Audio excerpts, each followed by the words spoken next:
pour la communauté de la CEDEAO, mais particulièrement le peuple marocain et singulièrement Sa Majesté le roi Mohamed VI, que Dieu l'assiste. Nous sommes ici en tant que députés de la CEDEAO pour prendre part aux activités de réflexion qui sont une démarche proactive initiée par le MIDES et l'Institut Amadeus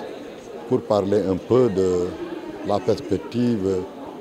de l'adhésion du Maroc à la CEDEAO, les enjeux qui structurent cette adhésion, les défis à relever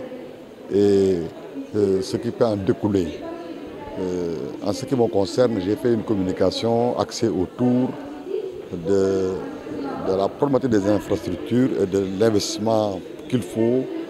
comment est-ce qu'il faut réaliser cet investissement-là pour relever le défi de la libre circulation des biens, des personnes et des services, la connectivité ou l'interconnectivité entre les différents États, les différentes régions et toute l'Afrique. Et nous avons également parlé des méga-projets tels que les autoroutes, les corridors et le gazoduc. Là, toutes ces questions qui intéressent la problématique des infrastructures, la problématique de l'énergie, la problématique de la transformation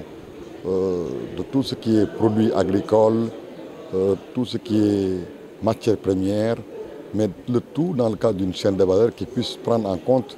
la nécessaire spécialisation qu'on peut avoir selon les pays, les régions et leurs particularités. Et de ce point de vue, il est ressorti que le Maroc a tout à gagner de son entrée dans la CEDEAO, comme l'ensemble des pays membres de la CEDEAO, pris individuellement et collectivement. Nous avons intérêt à ce que le Maroc apporte une plus-value au égard à son expérience et aux résultats de sa grande marche. J'avais aussi à cœur de saluer l'esprit d'ouverture, le leadership moderne de Sa Majesté le roi Mohamed VI, dont le discours prononcé dans le cadre de l'anniversaire de la Marche verte a permis de savoir que pour être ensemble, il faut d'abord se respecter, s'accepter, mais aussi se comprendre. C'est la raison pour laquelle, au-delà de l'anglais, le français et le portugais qui sont des langues de travail de la CEDEAO, demain ou d'ores et déjà, il faut y intégrer l'arabe. Mais il ne s'agit pas que de cela, il s'agit également du bon voisinage et de paix, de sécurité, avec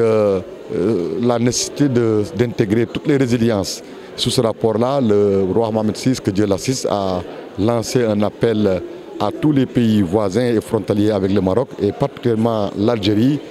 en ce qui me concerne en tant que jeune homme politique, en tant que porte-parole d'un parti d'avenir.